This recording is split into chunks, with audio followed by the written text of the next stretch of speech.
चलिए आगे हम वचन के बाद में जाएंगे। और आज हमारे देश में प्रवक्ता के रूप में सर संदीप शांति जुड़े हैं। सर, मैं आपका स्वागत करती हूँ। आप आए और हम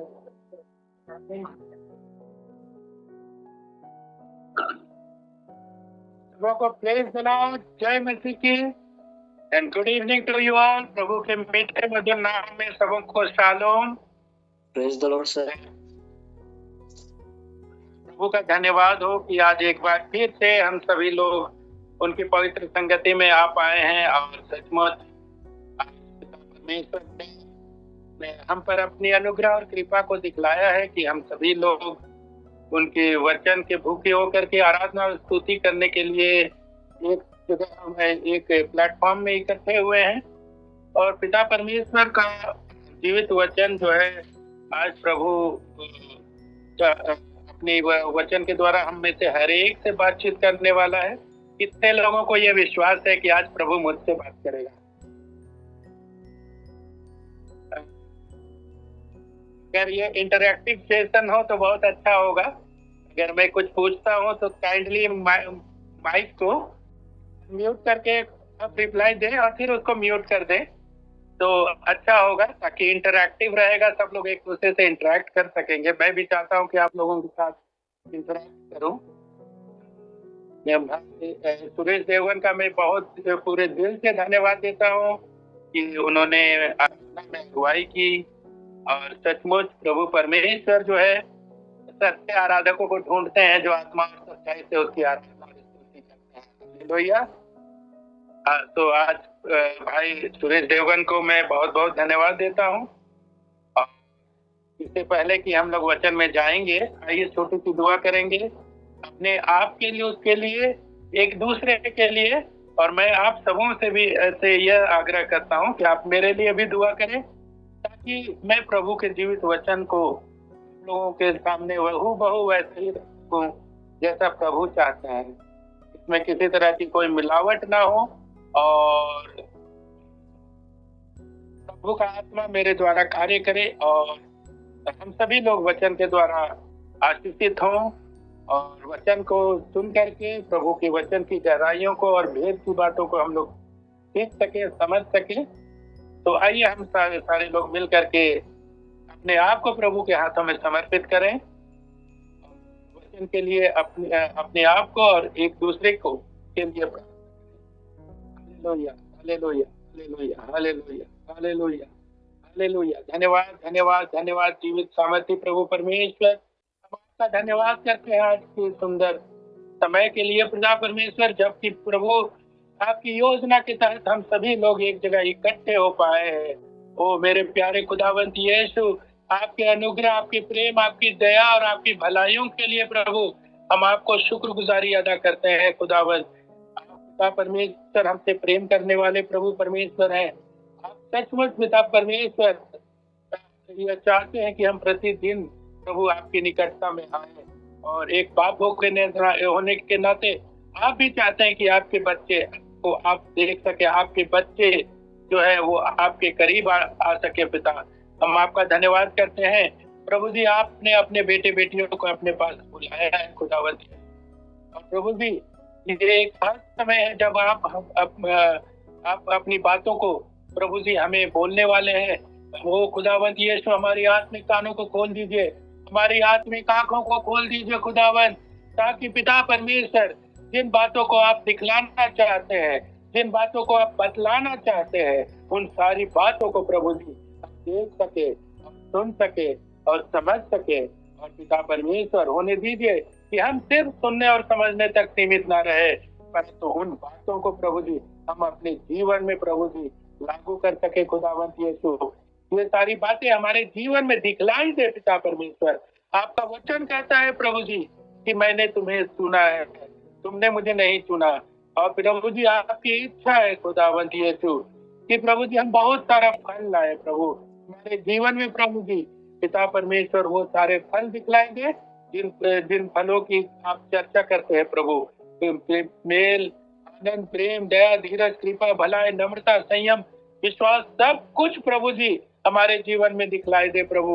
और पिता परमेश्वर होने दीजिए खुदावंत यीशु कि हम जहाँ कहीं भी जाए प्रभु जी, आपके प्रतिनिधि होकर के जाए प्रभु। और पिता परमेश्वर आपको जहाँ कहीं भी जाए प्रभु जी, हमारा व्यवहार, हमारी बातचीत, हमारा स्वभाव ऐसा हो कि लोग प्रभु जी हमारे स्वभाव को, हमारी बातचीत को सुन करके प्रभु, हमें देख करके प्रभु जी इस बात को कह सके कि देखो ये यीशु मसीह के जैसा बोलता है, देखो ये यीशु मसीह के जैसा सोचता है, देखो इसका स्वभाव यीशु मसीह के जैसा हो। पिता परमेश्वर, आपने हमें 5वीं पत्री ठहराया है प्रभु। प्रभु हमारा जीवन औरों के सामने गवाही बने प्रभु। पिता परमेश्वर प्रभु जी, हम सिर्फ बातों के द्वारा नहीं, परंतु अपने स्वभाव के द्वारा, अपने चरित्र के द्वारा आपको पूर्ण प्रकाशित कर सके खुदा। हम आपका धन्यवाद करते हैं प्रभु कि इस समय प्रभु आप हम में से हर एक से बातचीत करने वाले हैं। पिता परमेश्वर, अपने सामर्थ्य हमें भरिए पिता, क्योंकि प्रभु जी मैं तो पिता परमेश्वर गधा और मूर्ख हूँ प्रभु, तो आज आप इस गधे को बुलवाने जा रहे हैं प्रभु। पिता, मैं अपने आप को आपके सामने शून्य कर देता हूँ खुदावन। होने दीजिए पिता परमेश्वर कि जो कुछ भी मैं बोलूं प्रभु, सब कुछ आपकी ओर से हो प्रभु जी। मुंह मेरा हो परंतु वचन आपका हो पिता परमेश्वर। सुनने वालों के कान से जाए प्रभु, और होने दीजिए पिता परमेश्वर कि आपका ये जीवित वचन उनके हृदय में जड़ पकड़ने पाए, जगह पाने पाए पिता परमेश्वर, ताकि प्रभु जी कोई भी यहाँ से खाली होकर के प्रभु जी लौटे नहीं, सभी लोग प्रभु आपके वचन से भरे रहे। पिता, आपकी पवित्र बेदारी को मांगते हैं, आपकी प्रभु जी हुजूरी को मांगते हैं खुदावंत यीशु। एक एक को प्रभु जी अपनी आत्मा से अभिषेक कीजिए। यस लॉर्ड, हम आपका धन्यवाद करते हैं प्रभु, इस समय आप हमारे बीच में उपस्थित हैं और आप हमसे बातचीत करने वाले हैं प्रभु। अपने मत्ता से भरिए, अपने ताजे अभिषेक से सबों को भरिए परमेश्वर। हम सभी आपके बेटे बेटियां प्रभु जी परमेश्वर, जो धर्म में जो प्रभु जी वचन के भूखे होकर के आपके पास आए हैं, वो तृप्त किए जाए पिता। हम आपका धन्यवाद करते हैं खुदा कि आपने हमारी दुआओं को सुना और ग्रहण किया है प्रभु। यीशु मसीह नासरी के सामर्थी नाम से हम इस दुआ को मांगते हैं, दया से सुनिए और स्वर्गार्थ में ग्रहण कीजिए। आमीन आमीन आमीन आमीन और आमीन। एक बार फिर से सबों को प्रेज़ द लॉर्ड, जय मसीह की। जय मसीह। आइए प्रभु के वचन जाएंगे। प्रभु परमेश्वर का जीवित वचन जो हम में से हर एक के लिए एक आशा, एक जीवन लाता है। हालेलुया। आज प्रभु ने जैसे मुझे अगुवाई की है और मैं उन बातों के विषय में आप लोगों से बातचीत करना चाहता हूँ, और मैं चाहता हूँ कि आप सभी लोग भी रेस्पॉन्सिव रहें। जब मैं पूछूं तो आप लोग भी जवाब दें तो अच्छा लगता है, तब हम लोग ज्यादा कनेक्टेड होते हैं। हालेलुया। तो हम लोग आइए आज के वचन में हम लोग सीधे जाएंगे। और आज जो है प्रभु ने मुझसे उस वचन से बातचीत की है जो लिखा है यूहन्ना रचित सुसमाचार, उसका चौथा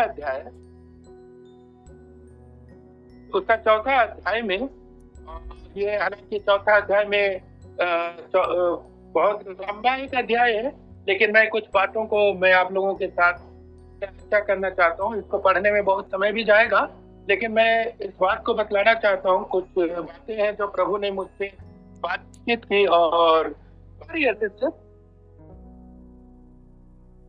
नहीं आ रही, अभी आ रही है।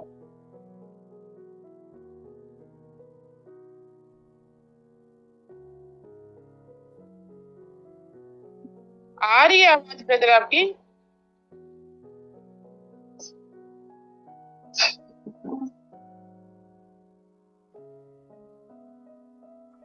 तो मेरी आवाज आ रही है? आ रही है ब्रदर। ओके, तो प्रभु का धन्यवाद हो। तो इस घटना को हम लोग आज देखेंगे यूहन्ना रचित सुसमाचार चौथा अध्याय में। सामरी यीशु मसीह और सामरी में स्त्री का जो वार्तालाप हुआ, जो उनका मुलाकात हुआ, उस विषय में प्रभु ने इस वचन को, आप लोगों ने इस घटना को अपने हजारों सैकड़ों बार पढ़ा होगा, लेकिन कुछ बातें ऐसी है जिन बातों को पवित्र आत्मा ने आज मुझे बतलाया, और उन सारी बातों को मैं आप लोगों के साथ शेयर करना चाहता हूँ। हो सकता है कि ये सारी बातें आप लोगों ने कभी सुना भी होगा किसी के द्वारा, लेकिन प्रभु ने जो कुछ जैसी मेरी अगुवाई हुई है, मैं उन सारी बातों को शेयर करना चाहता हूँ। तो यहाँ पर सबसे पहले हम लोग देखते हैं कि यीशु मसीह जो है कहाँ से कहाँ को जा रहे थे। यहाँ से अगर हम लोग पहले वचन में जब हम लोग देखेंगे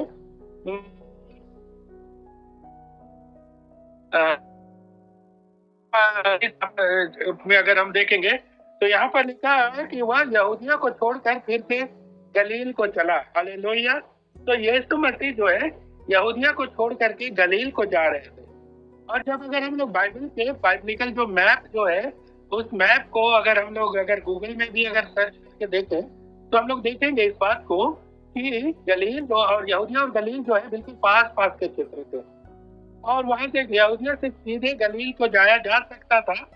लेकिन फिर भी यीशु मसीह जो है उन्होंने शॉर्टकट को नहीं लिया, परंतु वो जो है सामरिया होते हुए वो गलील को के रास्ते को लिए, क्योंकि परमेश्वर का प्रयोजन यहाँ पर कुछ दिखलाई देता है। यहाँ पर जो है वो सामरिया को गए, क्यों गए, इन सारी बातों को हम लोग आज थोड़ा सा विस्तार से हम लोग देखेंगे। तो सबसे पहले हम लोग इस बात को देखेंगे कि यीशु मसीह जहाँ तो सामरिया गए थे, सामरिया के विषय में सामरिया जो है वो ऐसे लोगों का निवास स्थान था जिनके साथ यहूदी लोग संबंध बना करके रखना नहीं चाहते थे। लेकिन फिर भी वो जो सामरिया जो है उसमें यहूदी लोग बसा करते थे, कुछ यहूदी लोग थे। तो कौन लोग थे ये यहूदी लोग जो लोग सामरिया प्रदेश में बसा करते थे? तो जब मैं इस चीज को मैं थोड़ा सा जब स्टडी कर रहा था तो मैंने ये पाया कि सामरिया प्रदेश जो है ये वो प्रदेश है जैसे कोई यहूदी अगर किसी अन्य जाति की लड़की से शादी कर लेता था तो उसके उस अन्य जाति की लड़की से शादी करने के लिए उसको एक तुच्छ दृष्टि से देखा जाता था, उसको हे दृष्टि से देखा जाता था, क्योंकि यहूदी व्यवस्था के अनुसार कोई भी यहूदी किसी अन्य जाति के लोगों के साथ संबंध नहीं बना सकता। लेकिन फिर भी जब यहूदी लोग जो है अन्य जातियों के साथ जब संबंध बना लेते थे तो उनको यहूदी प्रदेश से उनको निष्कासित कर दिया जाता था। और क्योंकि बाय ब्लड वो लोग यहूदी हुआ करते थे इसलिए उनको पूरी तरह से निष्कासित नहीं किया जाता था, परंतु उनके लिए एक अलग जगह दे दिया गया था और जहाँ पर कि वो लोग जीवन यापन करते थे। तो सामरिया वो प्रदेश था जहाँ के जो यहूदी लोग थे वो लोग वैसे लोग वास करते थे कि यहूदी जो कि अन्य जातियों के साथ विवाह करते थे और उनके बाल बच्चे होते थे और उनको वहां पर निर्वासित कर दिया जाता था। और वो जो है वहां पर वो जो सामरिया था वो निर्वासित लोगों के लिए का जगह था। और हम लोग यहाँ पर देखते हैं कि यीशु मसीह जो खुद भी एक यहूदी थे वो यहूदिया से वो जा रहे थे गलील को, और यहाँ पर जो उन्होंने अपना रूट को चेंज किया, नहीं अपना जो जिस मार्ग को लिया उस सामरिया को लेते हुए वो यहाँ पर वचन में हम लोग बतला पाते हैं कि यीशु मसीह जो है एक योजना के तहत वो इस काम को कर रहे हैं। हालेलुया। तो यीशु मसीह जो है जब सामरिया में जब वो जाते हैं और वहां पर जो उसके चेले जो है उनको भोजन की तलाश में वो लोग चले जाते हैं और यीशु मसीह एक कुएं के पास बैठते हैं। कुएं के पास बैठते हैं और वहां कुएं के पास जब वो बैठे हुए थे और वहां पर हम लोग देखते हैं कि वो एक सामरी स्त्री आती है। तो कुछ बातों को मैंने नोटिस किया है और जिन बातों को मैं शेयर करूंगा और जिसको कि हम लोग नजरअंदाज कर देते हैं। हालेलुया। जब हम लोग इस अध्याय के 6 पद को हम लोग देखते हैं तो यहाँ पर लिखा हुआ है और याकूब का कुआं भी वहां था, अतः यीशु मार्ग में थका हुआ उस कुएं के पास यूं ही बैठ गया। यह बात 6 घंटे के लगभग हुई। Why there is a need to mention this hour? ये 6 घंटे की बात की चर्चा क्यों की गई है? ये समय का इतना क्या महत्व है? क्यों 6 घंटे की चर्चा की गई है? क्यों इसको बाइबल में दर्ज किया गया है? जब हम लोग इस बात को जब हम लोग देखते हैं, जब इसके डिटेल को हम लोग पढ़ते हैं तो हम लोग इस बात को पाते हैं कि यहूदी जो है, यहूदी कैलेंडर और समय सारणी के अनुसार जो दिन की शुरुआत जो है वो सुबह के 6 बजे से होती है। सुबह के 6 बजे से होती है, जबकि सूर्योदय होता है। और सुबह के 6 बजे से ले करके वो जो है शाम के 6 बजे तक वो जो है वो सूर्योदय समय माना जाता है। तो सुबह के 6 बजे से अगर हम लोग देखें तो 6 घंटे में यह 12 बजे का समय आपको होता है। 12 बजे के समय में, जबकि हम लोग सभी लोग जानते हैं कि जो यहूदी प्रदेश जो है इस्राएल का, वो जगह जहाँ पर 12 बजे एक चिलचिलाती धूप हुआ करती है, चिलचिलाती धूप हुआ करती है। और वैसे समय में सामरी स्त्री गांव से निकल करके उस कुएं के पास आती है। क्या कारण था कि ऐसे चिलचिलाती धूप में वो सामरी स्त्री कुएं के पास आती है?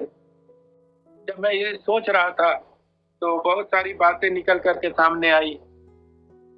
सबसे पहली बात ये है कि वो स्त्री, उसके 2 ही कारण हो सकते हैं कि या तो वो समाज वालों को फेस नहीं कर सकती थी, क्योंकि जब हम लोग उसके वचन में देखते हैं कि वो जो है 5 पति कर चुकी थी और 6ठे के साथ वो अपना जीवन व्यतीत कर रही है। दूसरी संभावना ये है कि अगर ऐसा हो सकता है कि उसके पति एक के बाद एक करके 5 मरते चले गए, 5 मरते चले गए, और जिसके कारण से उसको बार-बार बदलना पड़ रहा था। तो जब हम लोग इस बात को जब देखते हैं कि एक समाज में अगर कोई स्त्री जो 5 पति कर ली होगी तो उसका समाज में कैसा स्थान होगा? क्या एक सम्माननीय स्थान होगा? क्या वो और लोगों को जैसे एक दूसरे को सब लोग जो है आदर के साथ देखते हैं, इज्जत के साथ देखते हैं, एक दूसरे से मिलना जुलना करते हैं, क्या वो स्त्री इस सौभाग्य, उस स्त्री को ये सौभाग्य हासिल था? अगर हम लोग इस बात को अगर सोचें तो देखें कि यदि वो व्यभिचारिणी भी अगर रही होगी तो वो समाज वालों को फेस नहीं कर पाती, उसकी अवस्था ही ऐसी नहीं। और दूसरी बात कि अगर हम लोग देखें कि वो 5 पति कर ली होती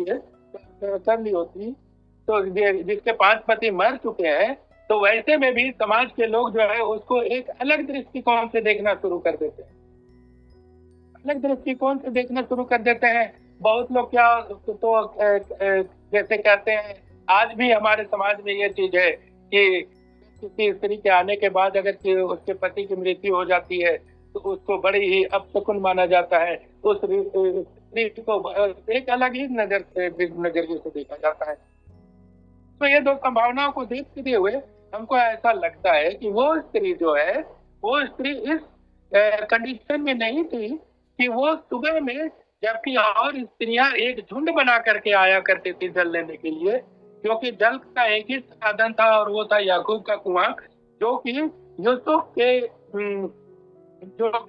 यूसुफ के हिस्से में पड़ता है।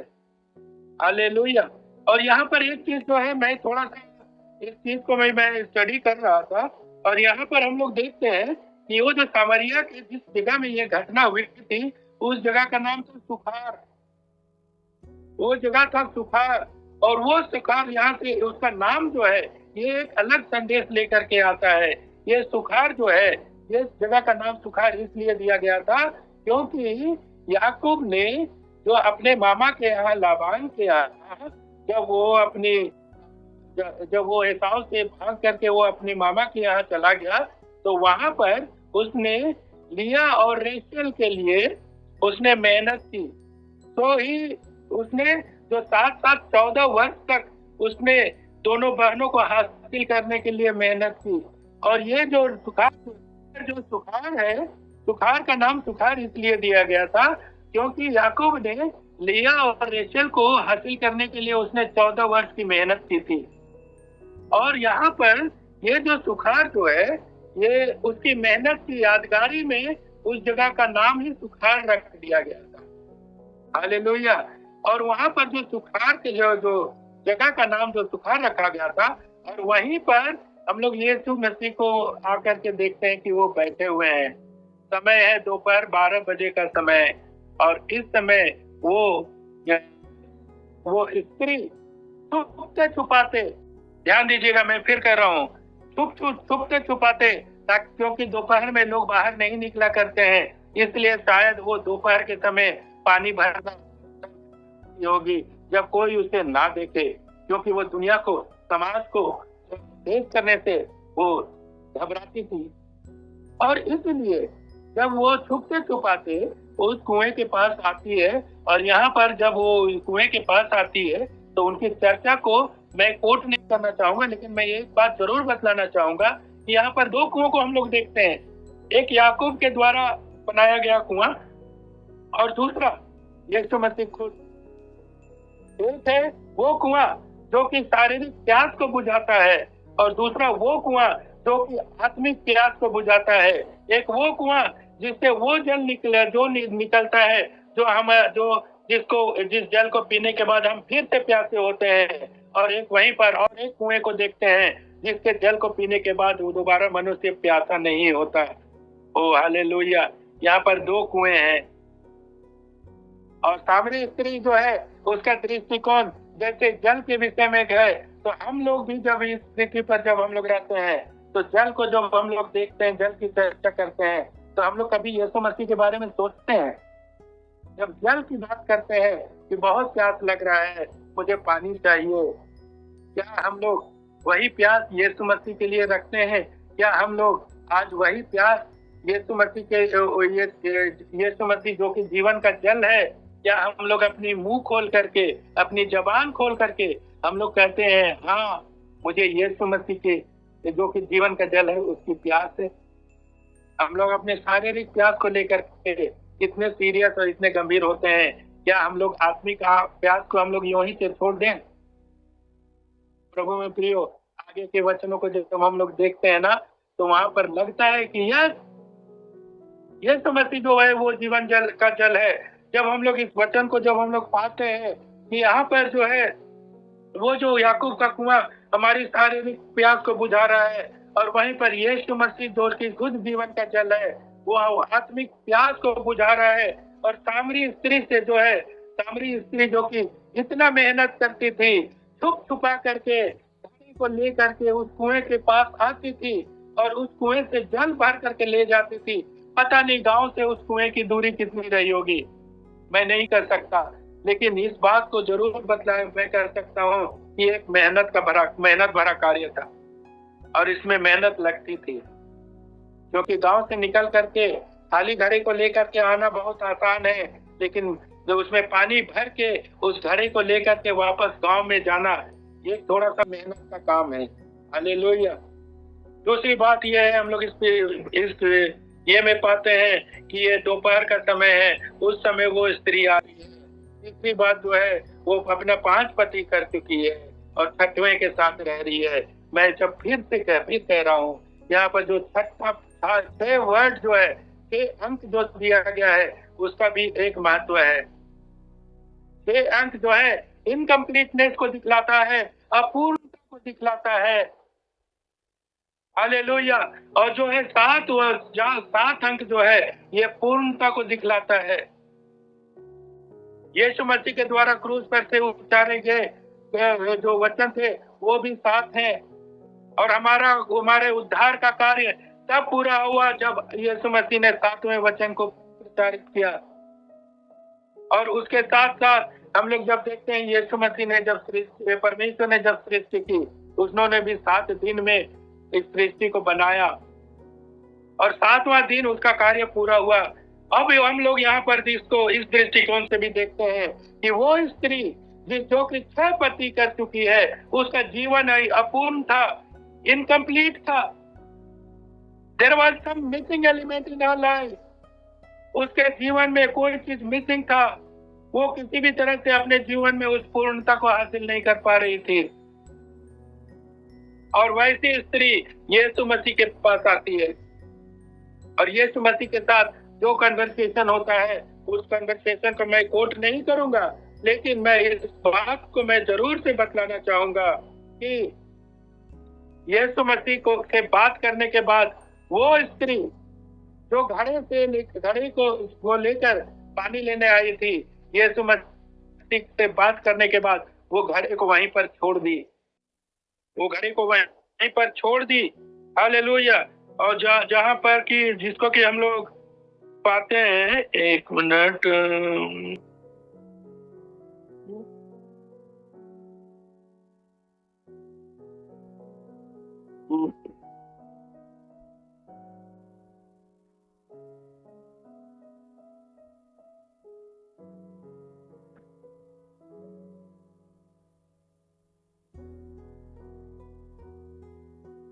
ओके, मैं ढूंढ नहीं पा रहा हूँ। यहाँ पर किसी एक जगह लिखा हुआ है कि वो घड़े को छोड़ करके वहां से चली गई। वो स्त्री जो जल लेने के लिए आई थी, वो घड़े को छोड़ दी। मतलब कहने का मतलब ये हुआ कि अब उसको उस घड़े की जरूरत नहीं है, उसे वो जल मिल गया है जो कि उसके जीवन भर उसकी प्यास को बुझाता रहेगा। हालेलुया। और हम लोग यहाँ पर देखते हैं कि यीशु मसीह ने उसे कहा था कि मैं तुम्हें वो जल दूंगा। ध्यान दीजिएगा, मैं 13वें वचन में यहाँ पर लिखा हुआ है, यीशु ने उसको उत्तर दिया कि जो कोई यह जल पिएगा वह प्यासा होगा, मतलब कुएं का जल, और परंतु जो कोई उस जल में से पिएगा जो मैं उसे दूंगा वह अनंत काल तक प्यासा ना होगा। ओ हालेलुया। और आगे लिखा है, वरन सिर्फ इतना ही नहीं कि वो उसी के प्यास तक सीमित रहेगा, परंतु आगे लिखा है, जो जल मैं उसे दूंगा तो वह उसमें एक तोता बन जाएगा और अनंत जीवन के लिए उमड़ता रहेगा। ओ हालेलुया। प्रभु यीशु मसीह वो जल देता है, हमें वो जल देता है जो अनंत काल तक के लिए हमारे जीवन में उमड़ता रहता है। और सचमुच हम लोग सिर्फ खुद अपनी प्यास नहीं बुझाते, परंतु हम लोग औरों के लिए भी प्यास को बुझाने के लिए का स्रोत हम लोग बन जाते हैं। और यीशु मसीह जो है, सचमुच वचन कहता है कि यीशु मसीह जीवन का जल है, जो कोई मुझे प्यास पिएगा वो कभी भी प्यासा ना होगा। यही जीवन का जल जो है हमारी वो घर भागी, वो घर भाग के वो अपने नगर में भागी। अब तक वो जो है लोगों से छुपाती आती थी। मैंने कहा था तभी कि इस बात को ध्यान दीजिएगा, ये वो परिस्थिति थी जबकि वो लोगों का सामना नहीं कर पा रही थी, लोगों से वो छुपा करके कुएं के पास आ रही थी। और जैसे ही यीशु मसीह ने अपने वचन का जल उसको पिलाया, उसकी सारी शर्मिंदगी खत्म हो गई। अब उसे किसी का डर नहीं था, अब वो सभी का सामना कर सकती थी। और इसलिए वो बहुत ही बोल्डली जाकर के उस नगर में जाकर के नगर के लोगों को बतलाती है कि मैं एक ऐसे व्यक्ति से मिला हूँ जिसने मेरे पास्ट को बतला दिया, मेरे बारे में सब कुछ बतला दिया। और मैंने जब उनकी बातों को सुना तो मैंने इस बात को महसूस किया कि वो सचमुच वही उद्धार करता है। आज प्रभु में प्रियो, मैं आप सभी भाई बहनों से पूछता हूँ, क्या आपको यीशु मसीह रूपी जीवन के जल की प्यास है? क्या आप आज किसी और के लिए सोता बन करके उमड़ रहे हैं? क्या आप जो यीशु मसीह के द्वारा आपके जीवन में आपका जीवन जो है औरों के लिए आशीष का कारण बनता है? यदि नहीं तो ध्यान दीजिए, यू आर लैकिंग समथिंग, कहीं तक तो कमी है। और इसलिए जो प्रभु का वचन जो हम लोग को कहता है, ये यूहन्ना 1:1 में लिखा हुआ है, 1:12 में लिखा हुआ है कि वो वचन जो है वो देहधारी हुआ और मनुष्यों के बीच में डेरा किया, और जितनों ने उसे ग्रहण किया उनको परमेश्वर ने अपनी संतान होने का अधिकार दिया। और प्रभु यीशु मसीह जो है और कुछ नहीं, ये वचन जो है और कुछ नहीं परंतु यीशु मसीह स्वयं है। आज हम लोग अगर इस वचन के पास नहीं जाएंगे, इस कुएं के पास नहीं जाएंगे, हमारी प्यास कभी नहीं बुझ सकती। चाहे दुनिया में आप कितना भी लग्जरी लाइफ आप लीड कर रहे हो, चाहे कितना भी पैसा कमाने वाले हो, चाहे कितना भी आपका नेम एंड फेम हो, but you will be missing something. आपके जीवन में कोई ना कोई कमी रहेगी। आपका जीवन जो है वो 6 दिन का जीवन के जैसा हो। वो स्त्री जो थी वो 6 पतियों के करने के बाद भी अपूर्ण थी। ओ हालेलुया, यीशु मसीह के आने के बाद जीवन पूर्ण हो जाता है। हालेलुया। अब वो जो स्त्री थी उसने हो सकता है कि पास में 6 पतियों के किया था और 6 पतियों को करने के बाद भी उसका जीवन अपूर्ण था, लेकिन यीशु मसीह के से मिलने के बाद उसका जीवन पूर्ण हो गया। Oh hallelujah. Now she was full of joy. लौट पाने डर के रहती थी, अब उसे किसी का डर नहीं था। लोग हो सकता है कि उसको एक व्यभिचारिणी स्त्री के रूप में देखा करते थे, बट नाउ यीशु मसीह से मिलने के बाद वो एक एवेंजलिस्ट हो गई, एक प्रचारक हो गई, यीशु मसीह की गवाही देने लगी। ओ हालेलुया, हालेलुया। सचमुच प्रभु परमेश्वर हमारे जीवन को बदल देने वाला परमेश्वर है। लोग उसे तुच्छ दृष्टि से देखते थे, एक वेश्या की दृष्टि से देखते थे, लेकिन जब हम लोग इस वचन के 28 से 31 पद को जब हम लोग पढ़ते हैं, तो यहाँ पर लिखा हुआ है तब स्त्री, अच्छा हाँ, यहाँ पर लिखा हुआ वो जो घड़ा छोड़ने की बात जो मैं कह रहा था कि मुझे नहीं मिला, वो यहाँ पर लिखा हुआ है 4 अध्याय के 31 पद में, तो स्त्री ने अपना घड़ा छोड़कर नगर में, मैंने कहा था ना कि वो स्त्री जो घड़ा लेकर जल भरने के लिए आई थी, उस घड़े को वहीं छोड़ दी, इस घड़े को वहीं फेंक दी। उसे जल की जरूरत नहीं थी, वो जिस जल को लेने के लिए आई थी उस जल की जरूरत नहीं थी, वो तो उत्साह से भर गई थी। और आगे हम लोग यहाँ पर पढ़ते हैं, तब स्त्री अपना घड़ा छोड़कर उस नगर में चली गई और लोगों से कहने लगी, आओ एक मनुष्य को देखो जिसने सब कुछ जो मैंने किया है मुझे बता दिया, यही तो मसीह नहीं है। Hallelujah, hallelujah. वो खुद विश्वास कर रही है कि हाँ, मैं जिससे मिली हूँ वो उद्धार करता है, लेकिन वो जो है लोगों को बतला रही है, आओ और देखो कि मैं जिस व्यक्ति से मिल करके आई हूँ उससे तुम भी मिलो और तुम भी मिल करके उसकी बातों को सुनो और देखो और खुद ये जज करो, खुद इस बात को तय करो कि कहीं यही तो मसीह नहीं है, कहीं यही तो वो उद्धार करता नहीं है। हालेलुया। और इस तरह से वो एक जो वेश्या थी, वो वेश्या एक प्रभु की प्रचारक बन गई। प्रभु ने उस वेश्या को इस्तेमाल किया। Can you imagine?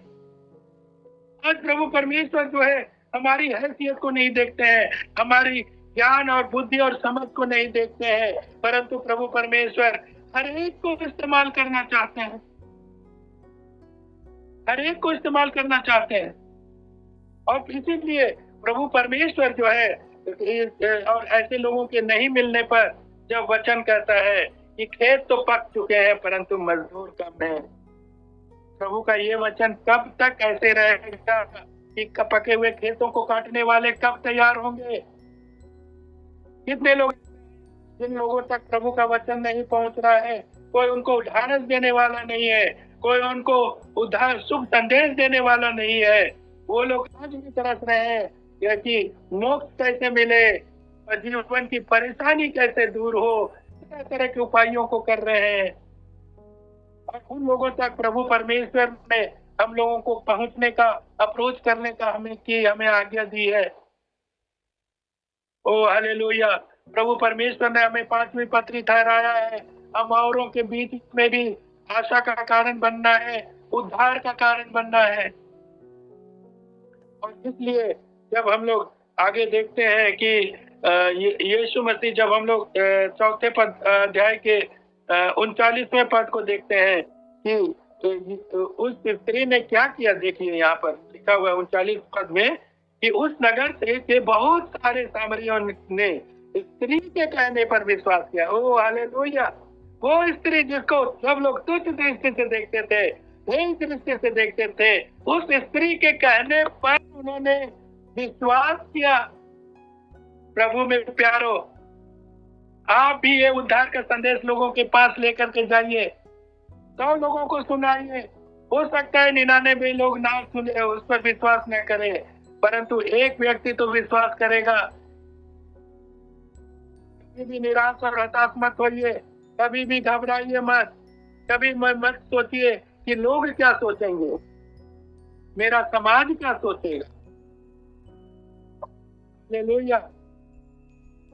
इस लोग और इस समाज की बात जो अगर आप सोचते हैं तो आप इस बात को भी जरूर सोचें कि यदि मैं एक महीने अगर मेरी आमदनी या मेरे पास पैसा नहीं होगा तो कौन होगा जो एक महीना बैठा करके मुझे खिलाएगा? ऐसा कोई नहीं, ऐसा कोई नहीं। हालेलुया।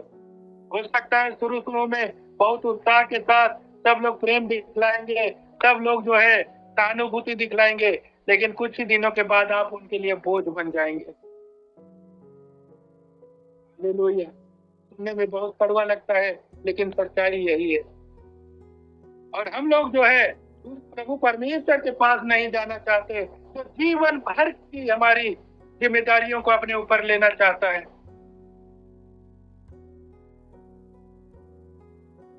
और हमारे माध्यम से प्रभु परमेश्वर काम करना चाहते हैं। देखिए, प्रभु परमेश्वर इतना सामर्थी है ना कि वो चंद मात्र में सबों का हृदय बदल सकता है। बदल सकता है कि नहीं? बिल्कुल बदल सकता है। वो सर्व सामर्थी परमेश्वर, उसके यहाँ तो कोई भी काम असंभव नहीं है। वो बिंदु एक क्षण में वो सभी लोगों का हृदय परिवर्तन करता है। लेकिन फिर प्रभु परमेश्वर को इस्तेमाल क्यों करना चाहता है?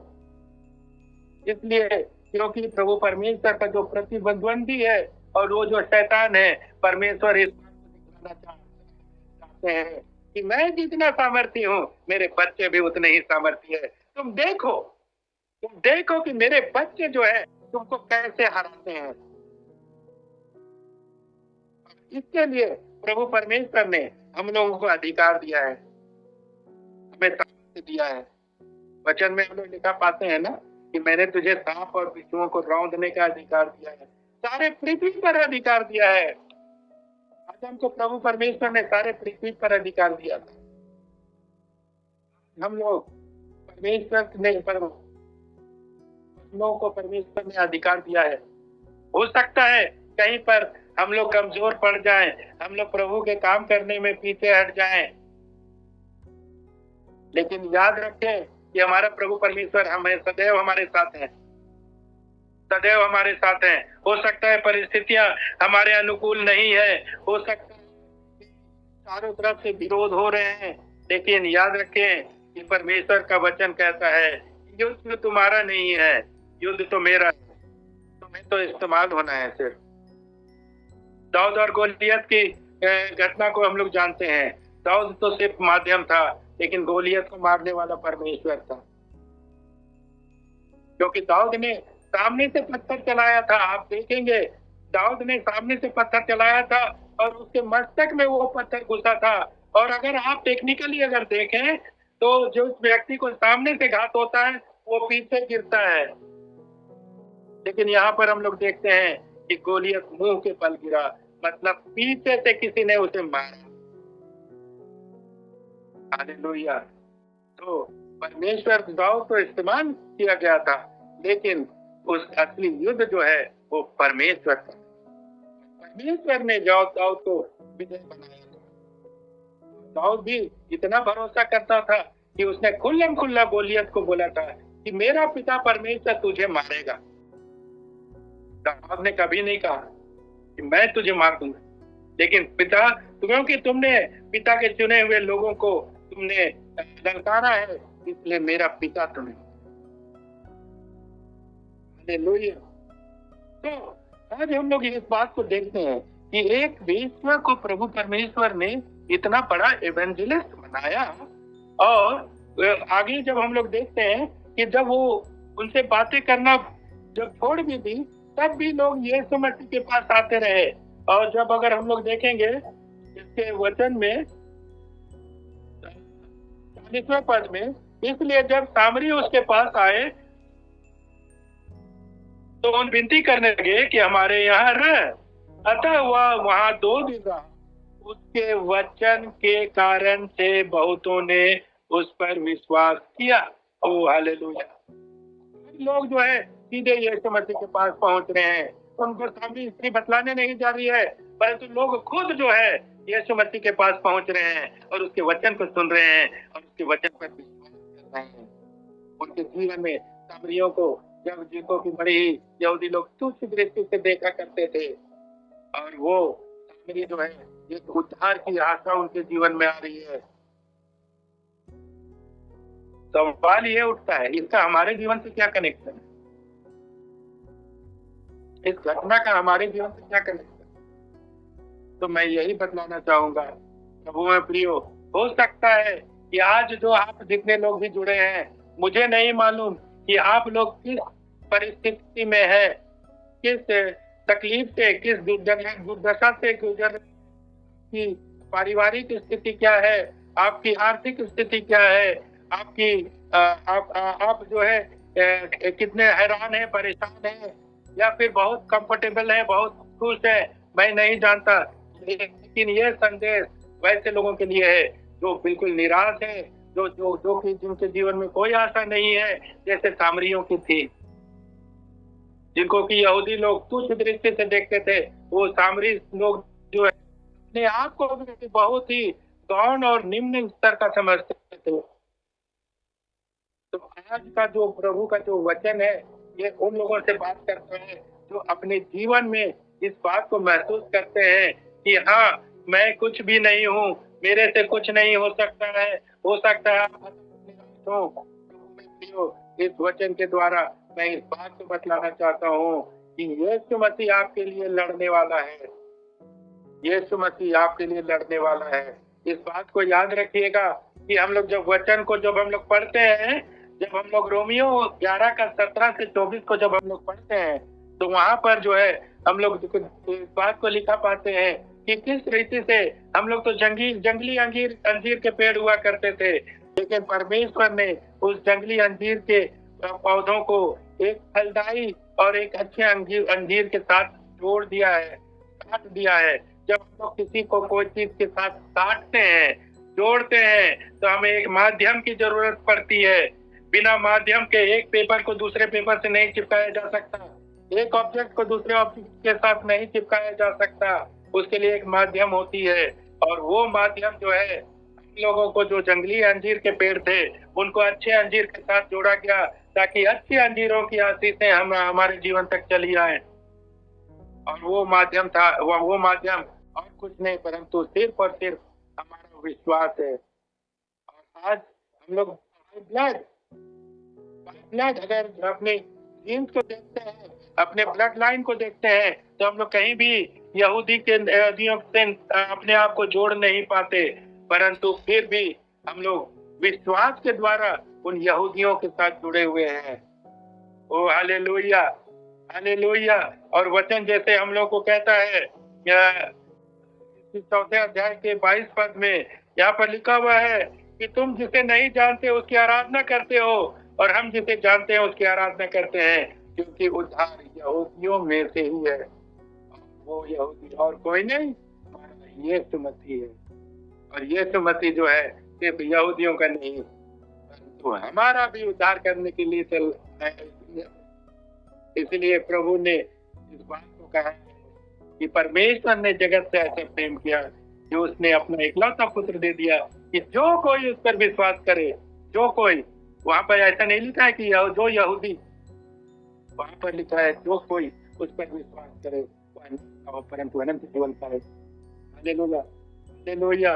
तो एक वेश्या जो है एक बड़ी इवेंजलिस्ट बन गई, और उसके कहने से, उसकी गवाही से लोग जो है प्रभावित हुए और लोग प्रभु यीशु मसीह के पास आए। क्या आप वो गवाह बनना चाहते हैं? क्या आप चाहते हैं कि प्रभु यीशु मसीह आपको एक बड़ी गवाही बनाए और आपके द्वारा और लोग भी यीशु मसीह के साथ जोड़े जाएं? जब मैं इस वचन को पढ़ रहा था तो मेरे दिमाग में ये बात आई कि उसके बाद क्या होगा। यीशु मसीह वहां से चले गए, वहां से निकल गए। उसके बाद क्या हुआ, उस स्त्री का क्या हुआ, क्या किसी को मालूम है? मैं गूगल में इस चीज को सर्च कर रहा था, और हालांकि बाइबल में इसकी चर्चा नहीं की गई है, लेकिन जो थियोलॉजिस्ट जो है वो बतलाते हैं कि वो स्त्री बाद में एक पोर्तुगीज ऑर्थोडॉक्स चर्च जो है, उन्होंने एक चर्च भी बनाया है उसी के नाम पर, जो स्त्री हुआ करती थी और जिसको बाद में सेंट का दर्जा दिया गया और उसका नाम था सेंट फोर्टिनी।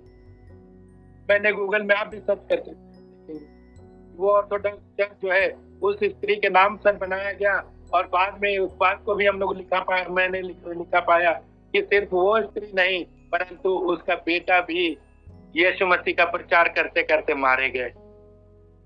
Hallelujah, hallelujah. कितना भव्य मृत्यु, कि यीशु मसीह का प्रचार करते करते वो मारे गए।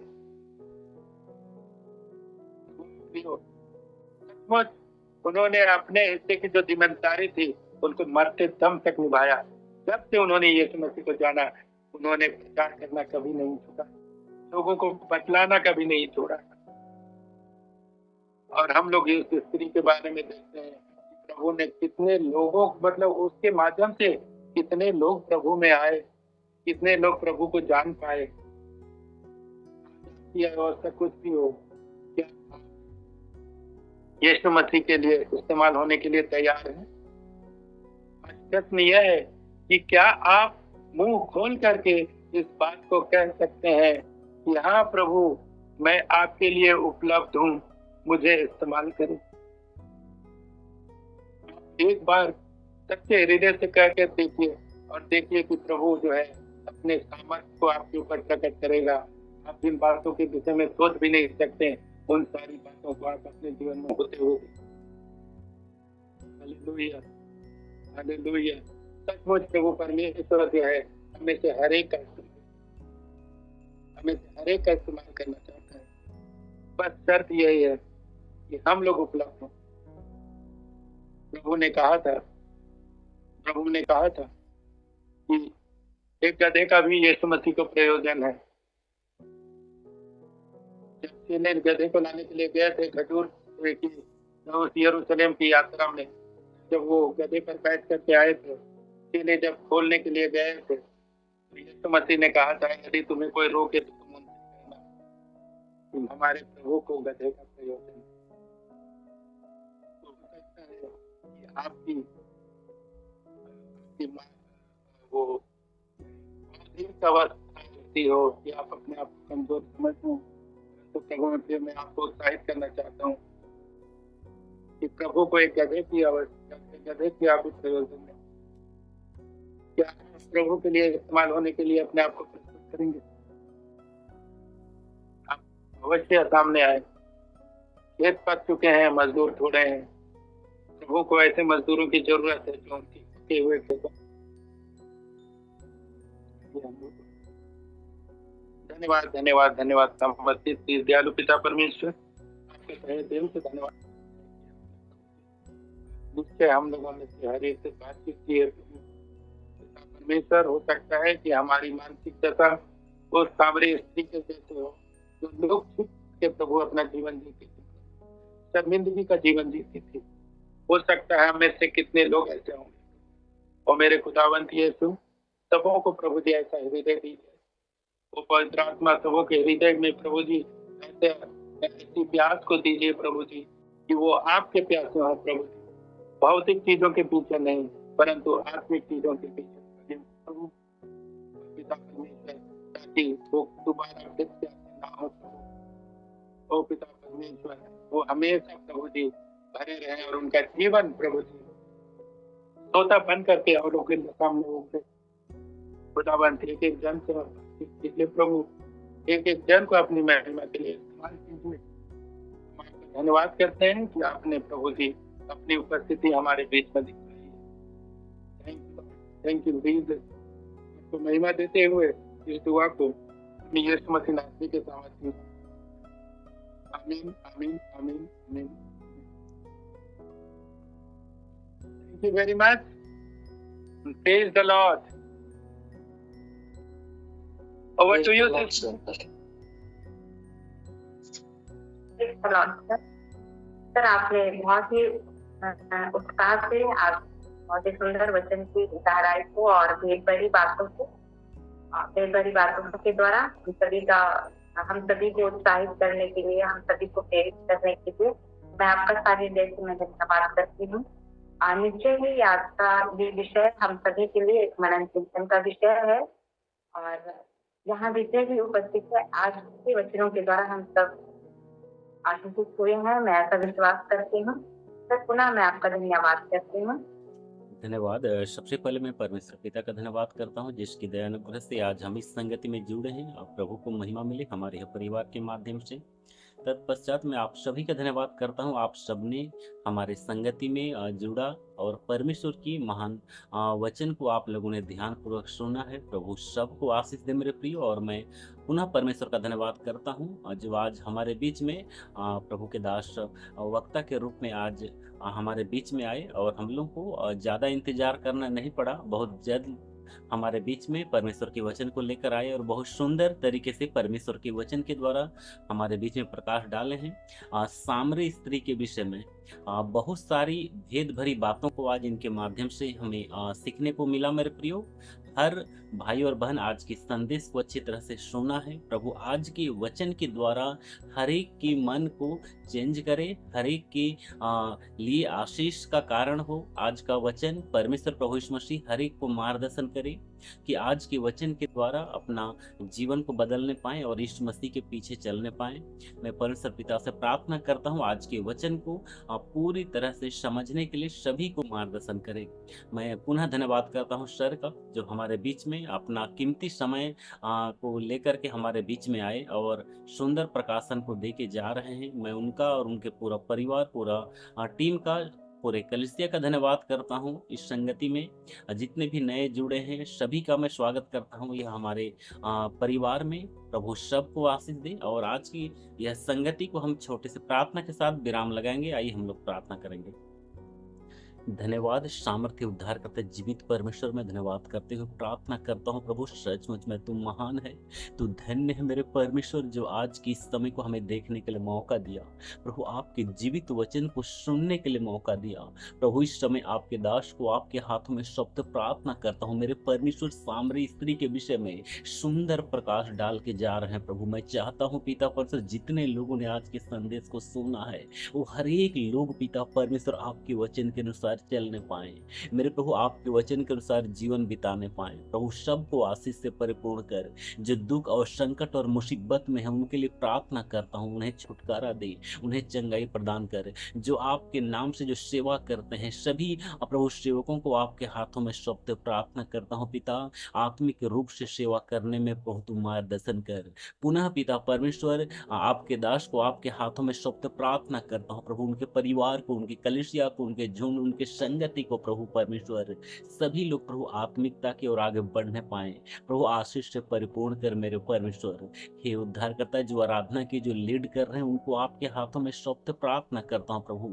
उन्हें भी मार्गदर्शन कर आत्मिक आराधना करने के लिए, आत्मिक तरह से प्रभु परमेश्वर लीड करने के लिए मार्गदर्शन कर, ताकि हमारे संगति में जो भी भाई और बहन माता पिता हैं कोई खाली हाथ न जाने पाए, आपके आशीष को लेके जाने पाए मेरे प्रभु जी।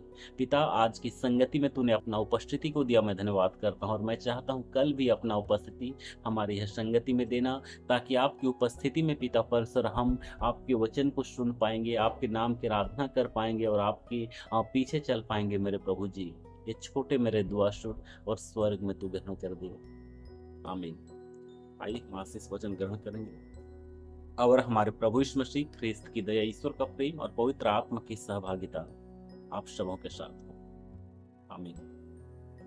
धन्यवाद। मैं पुनः धन्यवाद करता हूँ आप सबका। आप सब ने परमेश्वर की उपस्थिति में जुड़ करके बहुत ही अच्छा से आराधना किया है, वचन सुना है। मैं सभी का धन्यवाद करता हूँ। प्रभु सबको आशीष दे। और यही से आज का हमारा जो संगति है विराम लग रही है मेरे प्रियो। गुड नाइट, शुभ रात्रि। आप सबों को जय मसीह की। Praise the Lord.